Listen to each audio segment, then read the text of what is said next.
Riri ciama cia kiũteti bũrũri-inĩ irathii na mbere na kwĩyarĩra mwerekereine wa gĩthurano kĩa mwaka wa 2027.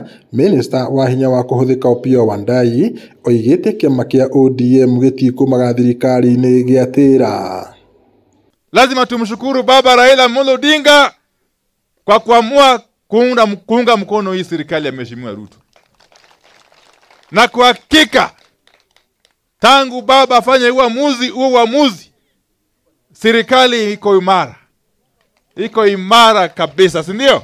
Oigĩte amemba kĩama kĩu nĩ makaheana ũtari na mwerekera wao wona gĩthurano kĩu gĩakuhĩrĩria, ona gũtuĩka mũtongoria wa kĩama kĩu Raila Odinga niwe uri na uge wa muthia.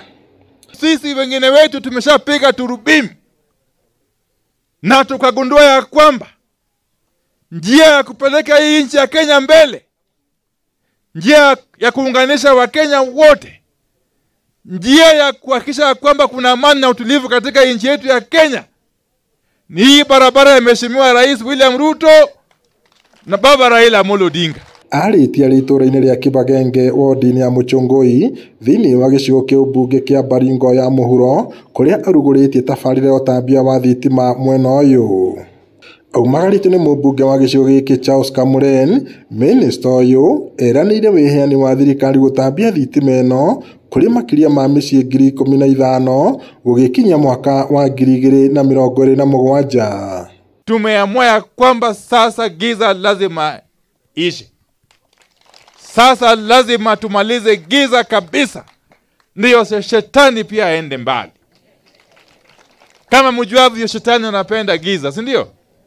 Sasa Mheshimiwa Rais Ruto ameamua ya kwamba katika awamu yake ya kwanza huu lazima fukuze shetani. Wangu wakuje hapa hawajawahi kupata stima, na wamekuwa wakiniuliza tuko Kenya, kura yetu ni sawa na kila kura.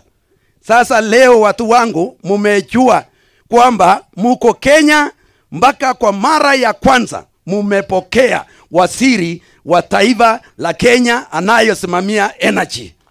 Ngiriboti Inooro TV kuma Muchongoi kaunti-inĩ ya Baringo, njĩtagwo Peter Mwangi.